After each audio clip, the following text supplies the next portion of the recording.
Hello, everybody, and welcome to the Work Dad podcast. I'm Brian Nemhauser.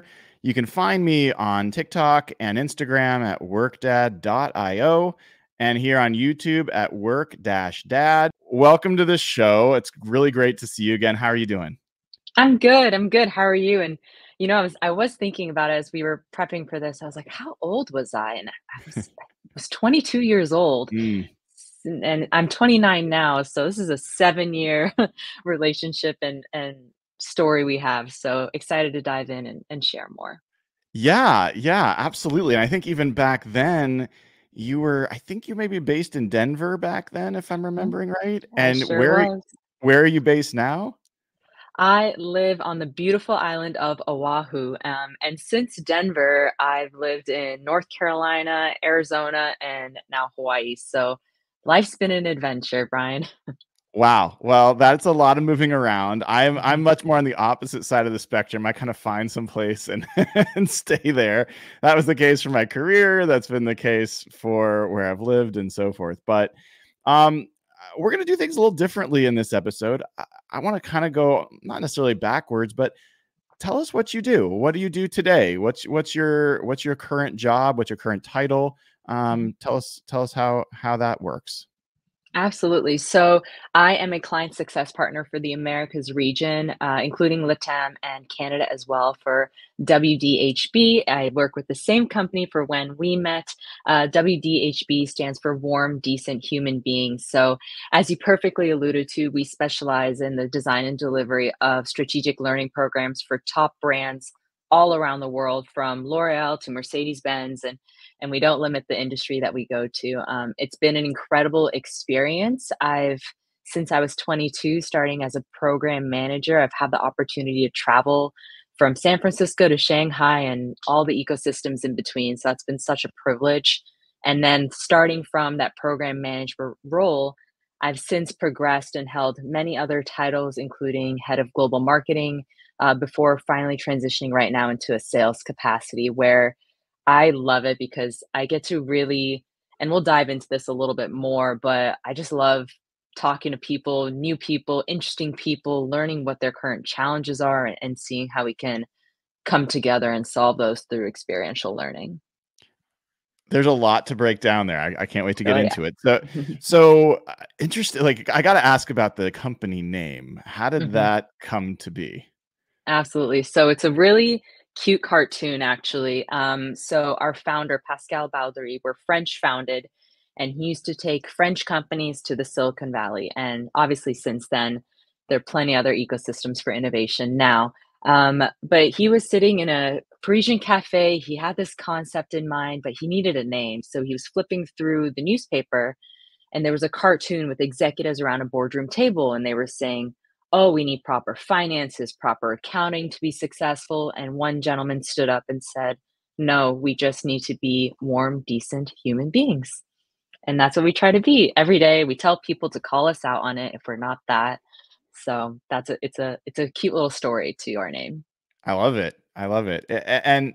And you mentioned a bunch of different roles you've played there. We're going to dive into some of those. Before we do, explain a little bit about the business. How does it work? Mhm, What's the model that it mhm. operates under?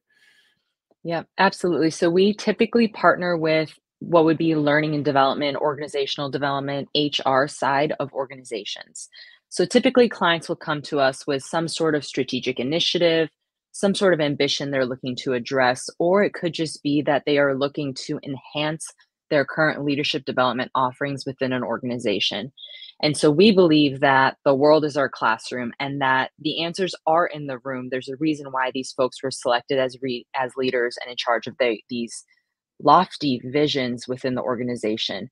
And so they come to us with this initiative. So we identify an ecosystem, exchange partners within those ecosystems, really change makers whom we feel they should interact with and engage with in dialogue very often and most times outside of their industry, very unexpected people, and not just success stories, but also those who've had really tough lessons as well. And so through these interactions, we also have very neurologically driven facilitators on site who also guide them through this learning process. We really make sure that there are moments to reflect and debrief, to make sure that there's very concrete strategic actions at the end. It's not just a beautiful industry tourism of the Silicon Valley, but there's actually very concrete action at the end of this so they can drive home these lessons into their own organization. So, if I'm understanding correctly, and also recalling my own experiences working with Mhm. WDHB, it is executive groups or leadership groups from various companies, and you mentioned some of them: automotive Mhm. industry, manufacturing, could be all over the place, Yep. geographically or Mhm. vertically. And maybe there's some sort of strategic question that they've got that they want to learn about or think about. Maybe there's a rut that they're in and they want to be Mhm. inspired by a different way of thinking. Maybe there's a challenge that they're facing and they need some motivation and other inspiration for how to think around it or think through it. And you guys partner with them as well as their HR Mhm. department and kind of craft a experience for them, an agenda. You pick companies for them and leaders for them to meet with Mhm. and expose them to different things that happened at these companies that help folks really think about their own business in a different way. Am I getting that right? Yeah, spot on. And it's not just other companies. It could even be, for example, elite athletes, and they talk about high performance teams and what it means to be a resilient leader during those moments of competition and how can that be related. So we see it metaphorically as well. And if you think about it, change is the most constant thing in our lives. And with all these external factors, with the economy and politics and environmental shifts, how to be prepared for that as a leader is the toughest thing. And while folks are very set in their ways, the generations of leaders are constantly shifting. So how they approach problems is also very different. So looking at those nuances and how other people address maybe similar challenges is a very eye-opening and thought-provoking So situation. I'm imagining you as a 22-year-old. We're going to jump around in your career if that's okay with Sure, you. absolutely. 22-year-old being in these conversations and not necessarily leading, but really guiding seasoned execs from very large companies through these experiences, and also just call it out, being a woman. Mhm, And there's still that factor that's at play. There's a lot of men that just don't consider women someone that they respect at the same level for leadership purposes for whatever reason. mhm, None of them good. How was that for you stepping in? Did that was that easy? Was it challenging? I'd love to hear mhm. more about that. Yeah, and there's also an additional cultural dimension there of being while my background is Indian, I come in as an American, and that also has a nuance to it as well, when you're dealing with different cultures. So there's that cultural context piece as well. And being 22 years old and knowing that you're responsible for a week's worth of time of let's say 25 executives, that's a lot of time that you're taking up Yeah. out of their schedules, their agenda, their planning. So you have to make it worthwhile, and I take a lot of pride in making sure that that week is so fulfilling, all the way down to where we start in a client success role to our design team who takes those learnings to build beautiful thematic architecture and blueprint, to then the program managers who really bring that to life. We make sure, and being that 22-year-old at the time, my goal was to make sure everything runs so smoothly that the executives, all they have to do is focus on their learnings. They don't need to worry about their meals, they don't need to worry about their hotel, they don't need to worry about who they're meeting with and how they're going to get there, but they're solely focused on this learning. And being so young and having a role in an organization where you have that potential influence, while you may not be executing, you have a slight touch there. That was special enough to me, and I took a lot of pride in the work I did, even at that young age. Um, Being a woman was challenging. We do work in industries that are still to this day very male dominated, and oftentimes our programs, you see them that there are 24 men and one woman on that program, and it's not something that people avoid. It's very apparent in the room as well. And so just seeing those nuances open up in their minds as well, showcase that I felt I had a spot in that room. And they, at the end of the week, you create really such a bond. You have meals with them, you're engaging, you're exploring new ecosystems with them that ended up building a lot of trust. And I felt really actually well supported by the folks that were sent on these programs. How much of that do you think was about you and how you showed up? How much of it was about the people, the executives you were working with? How much of it was potentially about how this relationship was set up by either your boss or your superiors to Mhm. create the expectation of how that relationship should work? We'll start with me. I think when it comes to this space, and so let's say someone is probably 40 years older than me, and we're spending a week in this new environment, there is a sense of, I will say, I fake it until I make it. That's something I kept in my mind. If you just perceive yourself as confidence, you perceive yourself as being proud of what you do and believing in your work, it really does carry a lot of weight because others believe it too. While you may not be 100% there, that sense of confidence in how you speak, your mannerism carries so much weight. Another thing is also realizing that I am 22 years old, and as much as I wish I knew everything in the world at that time, I didn't. I still don't. And I think as the older I get, I realize the less that I know. And so also being coming to that room with a sense of humility and understanding that these folks know their business better, that they do have more experience than me, um, also is a powerful move to come in with that sense of humility. I think that ended up carrying a lot of weight when you enter a room. So um, I was also just going to say WDHB, uh, we're about 30 people in the organization, all walks of life, all I don't think a single one of us have the same degree apart from our CEO and myself have the same degree. Um, but apart from that, everyone has a different story to tell and how to address challenges. And we really make sure that that's a constant conversation at all times. So, Yeah, part of why I'm poking on that a little bit mhm, is, I work with folks, whether they've been employees of mine or, clients on the coaching side or whatever, that are in their late 20s, 30s, 40s, and having meetings with executives is anxiety provoking, and there's mhm, preparation and there's thought, and I was struck. I remember at the time, back then, I knew you were young. I didn't know what age you were, mhm, but seeing you kind of command the room of much older execs was impressive, mhm, and I've always been curious to have this chance to have a conversation with you about, what helped you get to the point where at 22 you could do that, and we'll kind of back into that mhm. as we keep talking here, but it's really helpful to hear, and I think imposter syndrome is a big deal for a lot of Oh folks, yeah. especially a lot of the women I've worked with Mhm, really feel that. And then there's also not even imposter syndrome. There's just the power dynamic difference and um, the way that executives in power handle things, especially with some women, really shows up. So I think there's a lot of lessons there, and mhm. eager to keep talking about that with you. So um, before we kind of unpeel that a little bit and go back in time for you, uh, you were a program manager, you said, when you started. That's right? That's So correct, yeah. what was the responsibility there? Is essentially just setting the agenda? Were you actually selecting where they were going, or what part of the responsibility did you have?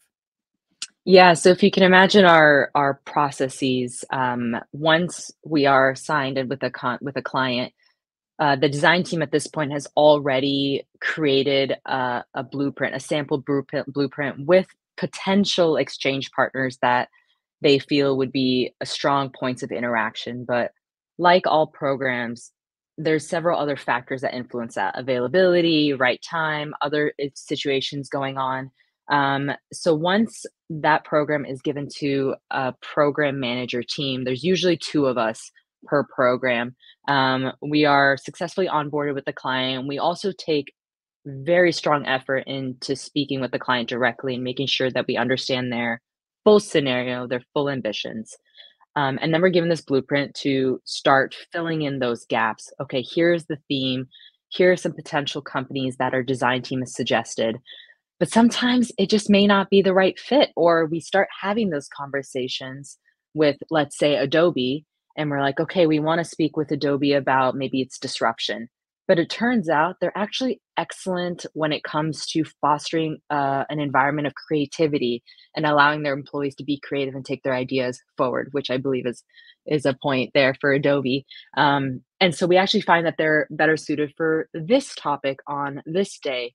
And so as a program manager, we're not just delivery people, we're not just logistics people, but we actually have a say in what the flow of the day looks like and making sure that there's a red thread throughout the week. So, yes, it is identifying those exchange partners. It's also prepping them. So, we have conversations with those partners leading up, making sure that they understand who's going to be in the room, making sure that they understand the cultural nuances that are going to take place, where this delegation is coming from, but also that this is powerful because it's a mutual dialogue that they can also take advantage of this opportunity and learn from our clients, learn from these executives who have these years of experience.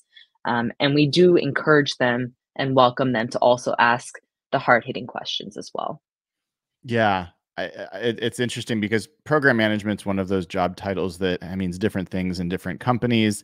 Hmm. I was a program manager at one point in Adobe, and I know I've managed and worked with them. And generally in tech, program managers are responsible for schedule and keeping, Hmm. making sure that things stay on track and working through logistics, but also can be responsible for just making sure that what the intended goal is Hmm. what actually is achieved. And I think that that's the universal thing that I see with program management as a job type is Hmm. making sure the outcome's achieved and making sure it's achieved as close to on schedule, on budget, with Hmm. positive experience as possible. And it sounds like that's accurate for what you were doing. I remember seeing you're having to file these folks into and out of buses, and they're all having conversations and going to the bathroom, and you've got Yeah. a million other things. You got to get them the food, and you've got to get them across town in traffic, and make sure that at the end they feel like they got the learnings. And they're all mostly dealing with jet lag and Hmm. and Oh, language yeah. differences and all this other stuff. So I can imagine there were a lot of interesting nuances to kind of work through. And what a cool experience for your first job there. Yeah, and it's amazing because you think, and we always say that the program managers are really the driving success factors. Yes, you can sell a program, yes, you can design a program, but the program managers really are the reason why we have such a high repeat business and success rate.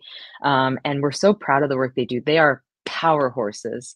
And they each have their own unique ways of engaging with the clients and building that trust by just being themselves.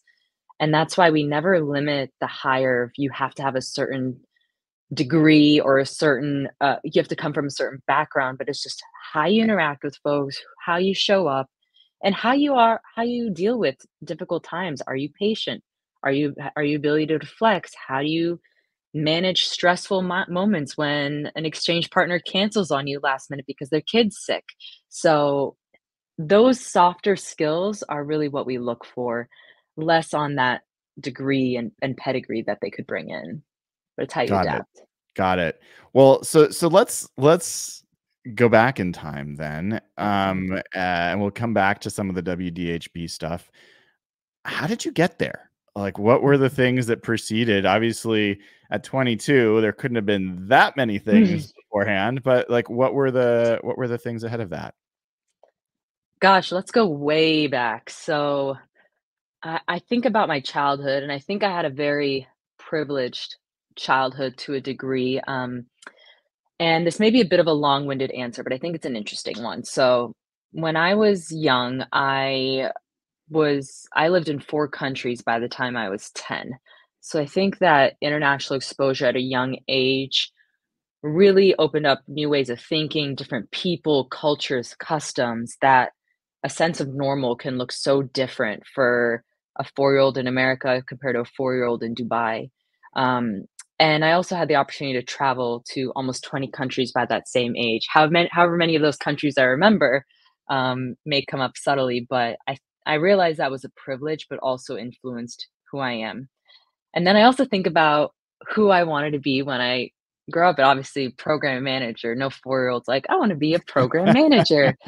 Uh, There were 2 things I wanted to be. I wanted to be an FBI agent, and I wanted to be a flight attendant, and maybe you could do both, but at that time, you're dreaming big.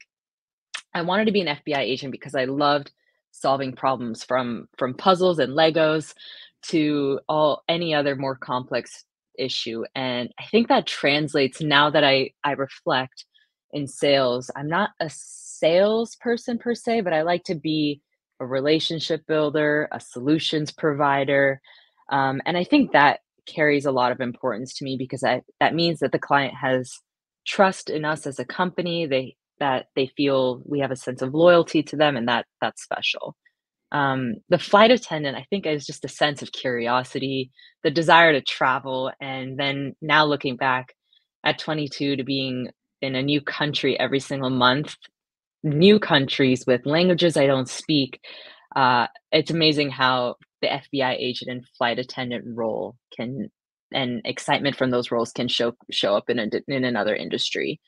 Um, and then the last thing I'll say is my role models, and maybe this is a segment that we'll dive into a little bit later, but I was very privileged to have a wonderful mother and a wonderful father, and I think they're two very different people, very passionate fire folks. And so my mom is very nurturing, very caring, she's very selfless. She's the aunt that my cousins go to call if they have relationship drama, if they don't want to go to their own parents, my mom gets a call. And then my dad is someone I was always a dad's girl. I was a tomboy. I was the only girl on the soccer field. He ended up being my coach for soccer. He ended up being the club president. We refereed together. He was a goalkeeper. I wanted to be a goalkeeper. He studied accounting. I wanted to study accounting. And then he has a lot of professional experience that also influenced my upbringing. But and we'll dive into it. But now I work for the family business, and he's the president and CEO of WDHB. And I think that is also why I have so much care in what I do. I was wondering because you mentioned before that the CEO had the same degree as you. You picked And up on that. sure enough. So your dad runs WDHB, yes? He does. And how long has he been doing that? He's been doing that for about 14 years now. So he bought it from the original French founder, Pascal. Okay. So I before we leave your parents in general and get back to this dynamic with you and your father, because I'm really Mhm, like at work at least. mhm, Um, I, what were the expectations of your parents for the kind of work? Was it something that they had very clear demands for you and a bar that you mhm, had to hit? Or did you have a lot of freedom to explore and think about whatever you wanted to do? mhm. Just curious what that environment was like for you growing up. It's funny. I think there's some assumptions that are made about an Indian family, and I will say some of them are true. I had cousins who went to Harvard and Stanford and MIT, and then I went to the University of Denver. And I was close to home, so that was a win for my parents. Um, and this is where really I'm grateful now looking back on it. I didn't have those pressures. They never put those pressures on me, and the only term I always heard was, "At the end of the day, we just want you to be happy." That's all they said. Well, no matter what I did, who I worked for, they just wanted me to be happy. And I studied accounting, and very quickly I realized that while I'm still to this day very grateful for that degree, that wasn't the career path that was meant for me. And so he told me to start at WDHB because you will get to meet very cool people, be exposed to so many learnings. And while you are sitting in these meetings and it's for the executives, I get to sit in on those meetings too. I'm in the back taking notes as well. And so he said, let it be a starting point. See what happens, see what doors open up. You're a nice person. You'll see what will happen. And I did. I got job offers from actually from Adobe too. And at the end of the day, I just realized that the opportunities were still coming for me at WDHB, and it was one of those things where I couldn't turn away, and I still haven't turned away. So, um, when it comes to my parents, the expectations were just for me to be happy. That was it. That's really cool to hear, and I have observed all sorts of different family influences over Mhm, careers, and, mhm, you know, it's tough to get started, it's tough to find a job, it's tough to break in, and certainly right now, that's the case, and mhm, the kinda lazy narrative in this situation is like nepotism, like, "Oh, mhm, so Ash just got a job from her dad and is in the family mhm, business," and one, I think that's because I have experience getting to know you a little bit and seeing you in mhm. action. I think you were clearly very talented and Thank you. qualified. But two, there are so many people, maybe the majority, the vast majority of people, that the last thing that they want to do is work that Mhm. closely with their dad or their mom and have their dad or their mom actually be their boss or their boss's Yeah. boss Mhm, and have to put up with, well, put up's the wrong word, but um contend with how other people in the company will perceive you and whether your success is your own or whether you're mhm, just being it's being given to you. And so I'm mhm. curious, was that something that you like contended with at all or thought about as you were deciding whether to take this job or stick with this company? Absolutely. That is probably was my biggest concern, let alone what my career path was gonna be, was how is this gonna change our dynamic? We have such a great relationship as father and daughter, so what is it gonna be like when I have to start referring to him with his first name? That's so strange. I just wanna call him dad. And, and so, yes, that was my biggest concern. I think, there are times your dad comes home and sometimes he has to vent a little bit, or your partner comes home and has to vent a little bit about work, but he can't do that anymore, especially when I was still at home and helping my mom take care of my grandma.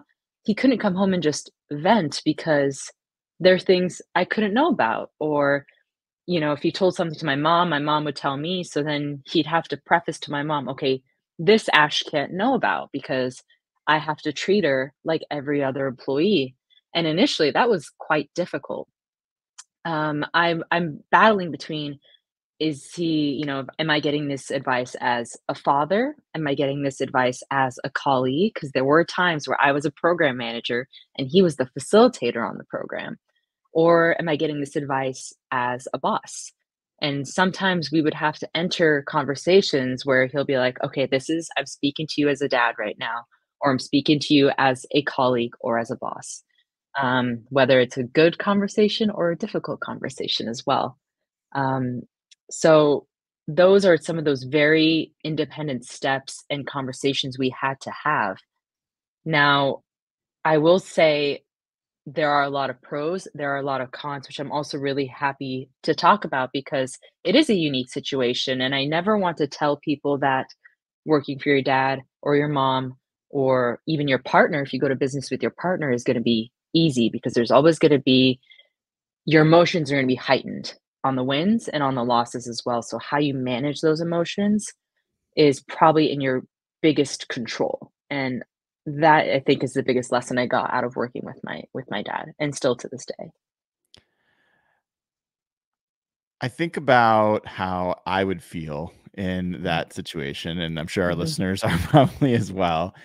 And I wonder if you experience where you tell a friend or someone you just meet or whomever mhm, that you work for your dad mhm, or that comes up and that they figure that out. I don't know if I would offer that up at the beginning or I would delay it as long as possible, but I would assume that in every one of those interactions there's this little moment of judgment. mhm, And that would affect kind of my you know, my self-worth a little bit, and whether I need to strike out on my own and make my own name and have it independently. And I'm curious if that's been a factor for you at all, or not. No, Brian, you're so right because when we work together and I'm newly married, so my last name has changed, but when our last name was the Congratulations. same. Oh, thank you. And when our last name was the same, there was an immediate assumption, and whether that question of bringing it up right away or not, we decided to bring it up right away, at least with the client contact we were working with. And were there assumptions? Absolutely. People assumed I was his daughter. Some people assumed I was his wife, but that I didn't have my own independent role and that I had a purpose for being there. And I externally and internally, I felt that will colleagues take me seriously? Will they tiptoe around me? Are they afraid to tell me how they're truly feeling because they're fearful that it'll get back to the top? And so externally, I saw it as an opportunity. Yes, I may have to work a little bit harder. Yes, I did maybe prove myself a little bit more, but I had enough trust in myself that I would get there. And so that was okay for me. I didn't mind that because I knew that I was meant to be there. I believed that had I was there to take up space, and I brought value. So even if that meant I had to work a little bit harder, that was okay. It was truly the internal part that I was more fearful of because I wanted people, one, like I said, not to tiptoe around me, to believe in my work ethic, and to trust me as a partner. Very quickly, I found that my mentors, even my boss today, was not afraid of that at all. They weren't afraid to give me critiques. They weren't afraid to tell me when I was right, celebrate my wins, but also tell me when there was room for improvement. And the reason why is because they saw a yearning to be better. I think they saw the care that I had, that I genuinely wanted to be here, that I genuinely believed in the work that I did, and that I wanted to be better for WDHB. So I quickly found that people had trust in me, almost sometimes too much trust, because even if they didn't want to say something to my dad, they would tell me in the hopes maybe it would get to my dad, and it never did. Uh-huh. So, um, and there'll be times where it'll come up again. We'll be on programs again, and I look like my dad, so sometimes people do make that assumption anyways, and I say it very proudly, but internally, we have a great working relationship. I'm seen as a peer, as a colleague. The only weird part is when I have to call him Sunil. That'll never get normal. You mentioned one part there that I hadn't thought about, but makes perfect sense. And it's a small enough company. I don't know how much of an issue this is, but the even the small politics of Mhm, people maybe treating you differently because you're the daughter, and or telling you something that they want him to finally hear, or trying to impress you and hoping that that will get. mhm. Is that something that comes up? Is it common, or pretty uncommon there? For our company, it's now uncommon. I think I was a bit naive. Maybe it took place a little bit in the past, and that Mhm. could just been because I was young. I didn't know how the working dynamics. It was my first, besides internships, it was my first professional career. So maybe I was a bit more naive to that sort of stuff. But now it's a very honest relationship. They do see me as an independent employee. And very, even now, people call him Sunil to me. They don't say, "Oh, your dad said to do this, your dad said Mhm. to do that." Mhm. So right now it's a very trusting environment, and I feel very well respected in that capacity from my colleagues. It sounds great. It sounds like such a nurturing environment, and that also I was thinking about the flip side. If I was, the father in this situation, and I've earned this moniker, worked out over my career. That's how we've got the podcast name. But I have two sons of my own, and to bring one of them in I would have to be really confident that they were gonna be great at their job, that they were gonna be able to prove themselves on their own, that they weren't going to slack off and do less work than other folks to earn the same wage, I would have to then also think about,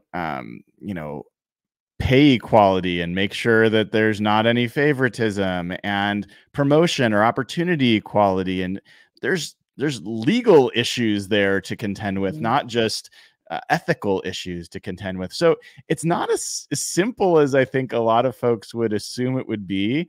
And it's mhm, really cool. I mean, I'm very inspired that you both have found this way that you can work together in a pretty close space, mhm. and for you to have been able to grow in your career and help the company succeed. It sounds amazing. Is there something I'm missing here, or like that I should know about that would be useful for folks to know? I think about this flip side because I've always seen it as the daughter perspective, but now thinking about my father's perspective, I think there's this dream you have that your kids are gonna be successful and you wanna do everything you can, whether it's give them a job or you provide them that pay knowing that their jobs are stable, but I think the other thing you gotta do is just trust them. So, for example, and the reason why I say that is because I have a younger brother, and I often get asked, "Oh, does your brother also work for the company?" And if you knew my brother, the answer is heck no. This company is not for him. He's a professional sports bettor. So Oh, we're wow. very different people. And yes, the dynamics are difficult from a father's perspective, but also while it could be a good option, and sometimes it works out because my dad and I are very similar, it's also okay to trust that you have molded them to also carve their own path. And I think even if I had left the company at some point, he and others should still feel that they did their job well. And I'm not saying that from I don't have kids yet, but I would imagine that there should be still a sense of pride. Yeah, yeah, absolutely. I mean, the reality is, I don't know about the majority, but there are a lot of parents that, while they're not hiring their children right now, their college grad kids, they are paying for their rent. They are having Mhm, them live at home.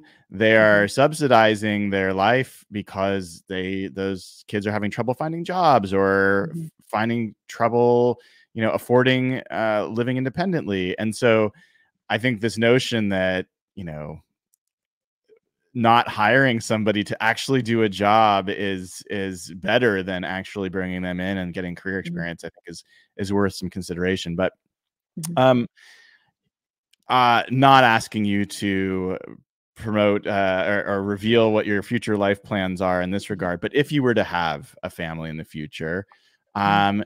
and let's pretend, pretend scenario, you become the head of a company or this company or whatever, in the back of your mind, would you be thinking, "Man, I hope that they end up working with me?" No, and Yeah. the reason why I say that is I if the career lineup is there, wonderful. I like my dad, I never want them to feel that pressure of having to join the family business. Um, and you put this hypothetical scenario out there, but that is what we're planning. We're eventually planning on having a family and children, and if I'm being honest, I've also told my father that if I were to run a company, I wouldn't run it how he runs it. I would run it very differently. There's reasons for that generationally, gender. He also took over this business when he had 2 kids in high school, and let's say, I don't know, 10, 15 years, my kids would be younger than that, well younger than that. So I don't know if you've seen that photo of the CEO of Bumble holding her baby when they IPO'd. I think about that image a lot.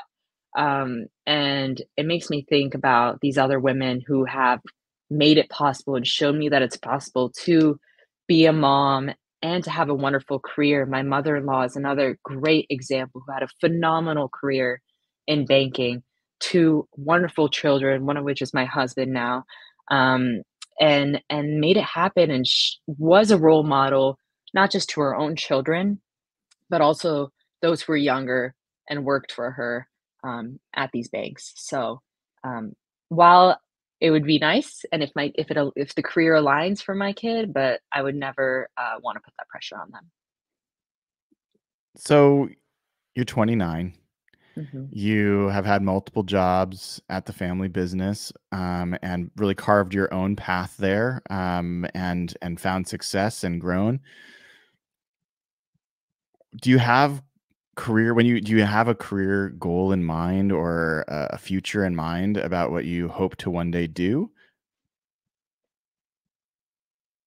Is it strange that my answer is no? There's no Because strange, there's just truth. yeah, and the truth is not yet. I think I'm too young to and I feel I'm too young to have that in mind yet, and while it's good to have maybe a goal or an ambition, I think right now we're moving around so much, we're experiencing the world, and maybe that is it. Maybe it's just to see as much of this world as I possibly can in this moment, because I think I'm gonna meet more interesting people, more opportunities, ones I can't even probably picture or fathom right now that will probably influence my future, and I don't see, maybe it is a CEO one day, maybe it's just to be a wonderful mother, which is the hardest job in the world, or parent, I should say.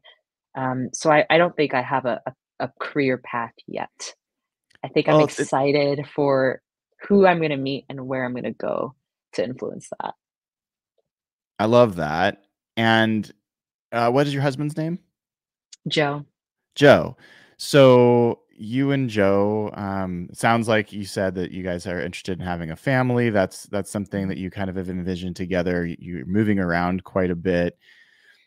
Do you have a vision of your lives together that you guys talk about or mhm. think about? And how does your plans for how your work fits into that come up, as you guys discuss that? Yeah, and it's interesting to say, and so he's in the military, and that's partly why we are on the road right now. And that vision that we have right now, while it does entail a lot of moves, um, and a family down the road, we know the upbringing we had. It allowed us to see a lot of the world. It was full of education. It was full of love and laughter and family reunions, and that's something we'd like to carry forward. I think we also make sure that our kids and our life together is s I don't wanna say simple, but, I would say well-rounded, that they have the opportunity to meet different people, that they live in communities with different people, different walks of life, and that they have this exposure to, others that are unlike themselves. They'll be, of a blended background, because of my husband and I, so I think that'll be a unique part to their story. But like I had a very unique and well-rounded upbringing, I would hope the same for them as well. So when you are kind of crafting this vision together, are Mhm, there things that are unbendable, non-negotiable? Like, for example, is there something that no matter what you want to try to accomplish professionally, or mhm, something that no matter what, that if personally you want to have this kind of family, and if it means not working at all, I will do mhm. that? Or I are there certain immovable parts for you that help you define, how you're gonna kind of make decisions going forward? Yes, we face challenges all the time, it's life, and I think our non-negotiables at the end of the day is just how you show up for others, and who you are as a person to your core. If you're When we moved around so much, we're constantly reintroducing ourselves, constantly, telling who we are, who are our families, how many siblings do you have, what do you do for work? But what we found is wherever we go, if you show up, and stay true to your values and your beliefs and your core, that you'll eventually find good people. everywhere you go. So no matter where we go, I think it's just keeping each other and our kids one day grounded in that sense of just stay true to who you are, the values, the ethics that you believe in. And at the end of the day, if you're just a good human being, if you're a warm, decent human being, at the end of Yeah, the day, yeah. that's the only non-negotiable we have. So I'd be remiss to not ask. You've had how many trips do you think you've been on with WDHB and execs and Somewhere between 30 to 50, I would say, okay. somewhere in that ballpark. What are give me a couple highlights of things that you learned that stood out as you went through those experiences? And not necessarily about your job, but about Mhm. wisdom that you just happened to be there to learn about. Oh, man. This one may be a bit pointed at this time, but, we took executives to Tel Aviv, and I actually this was in 2017, and we took them because it was a traditional automotive company, and they needed to figure out ways of working faster, almost with the startup mentality. And maybe it's because I see it in my husband, but in Israel, there's a mandatory military service, and it's because of that that so many really wonderful startups and companies that we know, like Wix, for example, have come out of Israel. And it's because of that mentality of getting things done, and thinking like a startup is why so many successful companies have come out of Israel. And so seeing these aha moments from these executives, learning from unconventional people or people that they typically don't interact with, and how that background influences their success in business was a really powerful thing for me. Um, that's one. Another one is, Silicon Valley still holds a very powerful story to this day. And I met with the seventh employee of Slack, and his name is James Sherritt, and we're still in touch today. And he talked about how Slack, it's a 10-year-old company, but or at the time when we met, they were 10 years old, and they have now IPO'd since then. But they had to reinvent themselves 10 times. It actually started as a video game company. And while this process of reinventing, it comes back to this idea of having to make quick decisions, like in the previous story I just said. And whether they got it from Amazon or another company, they talked about being at 70%. If you're 70% confident in your decision, say yes and move on. Don't wait to get to 90%, 99%, because otherwise you're going to leave and that perfection is going to slow you down. So if you are at 70% confidence in a decision, commit to it and continue moving forward. I think that was a really important lesson that always resonates with me, resonated with the executives, and one that even you can carry forward in your personal life as well. Oh, I'm picking a school for my kid. I'm 70%. I'm pretty sure it's a great school, but I'm not sure. Go for it. You can always change schools. So I think that's a really powerful lesson as well. In your 7-year career, so Mhm. far, is there something that you're most proud of personally that you've accomplished? I think if I do the math, I've probably been to since just in this career, I've been able to navigate traveling and taking executives to a new country that I hadn't even been to before, and languages that I don't speak as well, from Mandarin, to Hebrew. Um, to say that 15 countries is a powerful number in my mind. Um, I think honestly, the greatest, proudest moment is always when you see the aha moments on these executives' faces. When they have an interaction, you see emotion on their face because of a story someone had. But just these aha moments and uh, a simple compliment of, wow, this was such a terrific week. It's more of a qualitative attribute, but I think that those small moments of appreciation just carry so much weight, especially as a 22-year-old, where there is bits of imposter syndrome and wondering if you are allowed to take up space. Just a little compliment carries so much weight, especially from people that over time, as you get to know, really respect. So when you see those aha moments, those are everything. Yeah, love that. So uh, we're now just into 2024. Mhm, Still early parts of that. Your job title now is client success partner. You're in sales, right? mhm. So you're helping. What are what are you hoping to accomplish this year? What are your goals? I mean, we have goals, we have markets we wanna enter. We're excited to learn more about the Canadian market and all the wonderful brands that have come out of it, from Aritzia and Lululemon to sports teams as well. Four Seasons is another incredible brand out of Toronto, and the LATAM region as well, learning more about those ecosystems. Um, Introducing what we do to the Americas, I think it's a very well-versed and well understood concept in the Asia Pacific region, in the Europe region, but I'm really excited just to continue the great work that our Americas team has already started of introducing the power of experiential learning. So I think it's just getting our name out there and building that brand. And maybe that's that marketing hat that I used to wear in the company, but attending conferences and continuing to engage in those dialogues of understanding what are the greatest challenges in learning and development for the Americas region, because it is very different compared to other regions of the world. What are those challenges?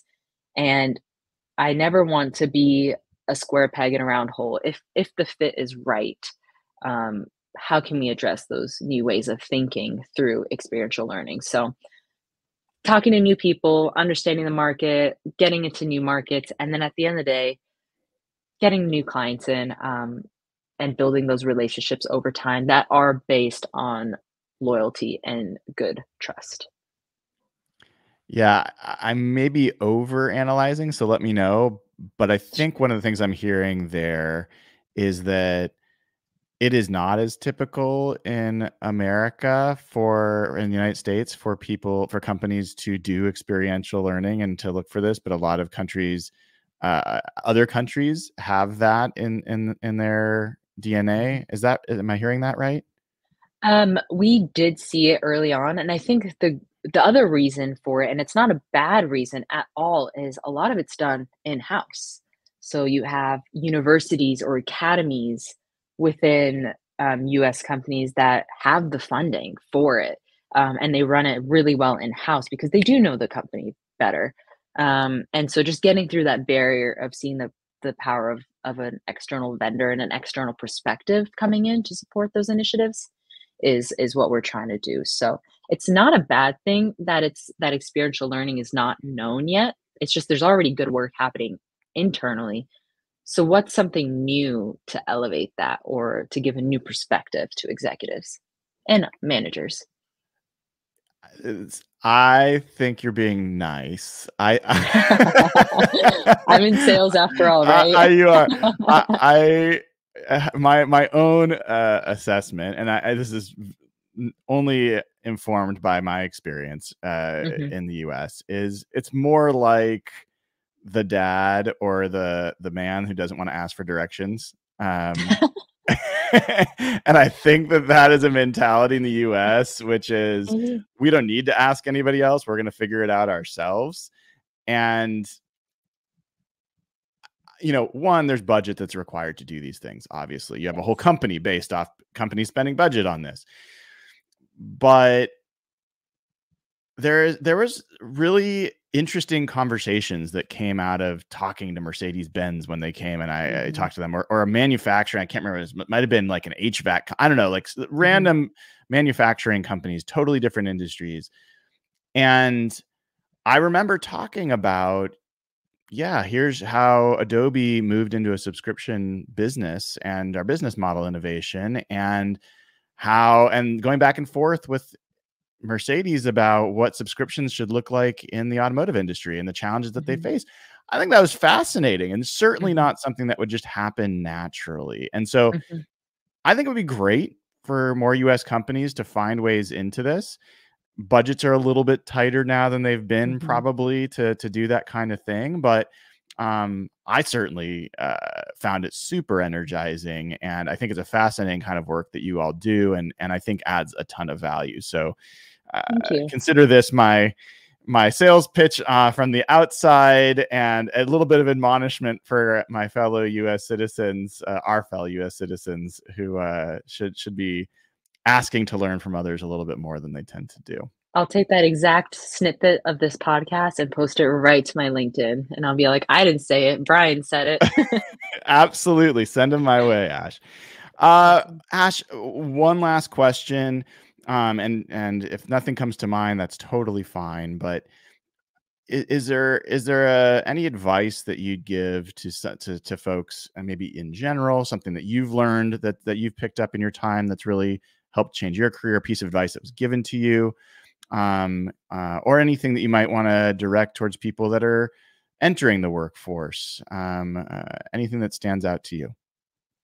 I think I'm at the point now where my demographic is still a young professional. And I think back to when I was in college, 19, 20 years old, and what I wish I had known, or what do I wish I did to help fuel my career now looking back. And I think it's just find people and really put yourself in rooms of people smarter than you. I did my best to do that in college. I always had someone 2 years or 3 years older than me, guiding me, taking advice, asking dumb questions, but at least I had the answer, um, in college. But even in my career, I found that I was unintentionally doing that as well by being in the rooms with these executives and asking them questions. "Oh, do you have children? What do they want to do? What are your hopes for them? Where are they struggling?"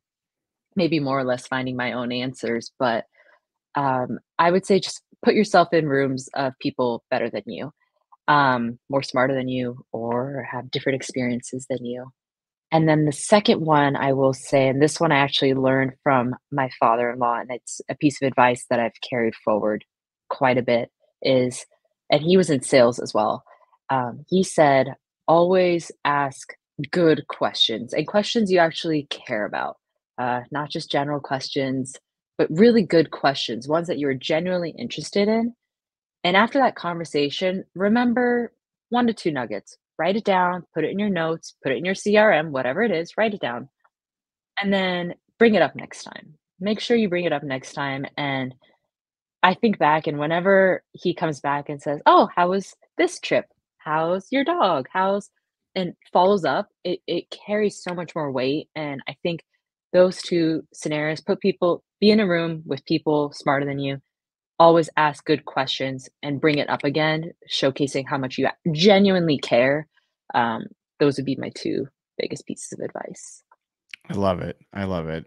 That is Ash Hinton, client success partner at WDHB, and someone who I think has had a really interesting career to this point. And I'm going to be fascinated to see where it goes from here. Ash, thank you so much for coming on the Work Dad podcast. Thanks so much, Brian. I loved our conversation, and I'm excited to see you succeed from here on out. Thank you. Appreciate it.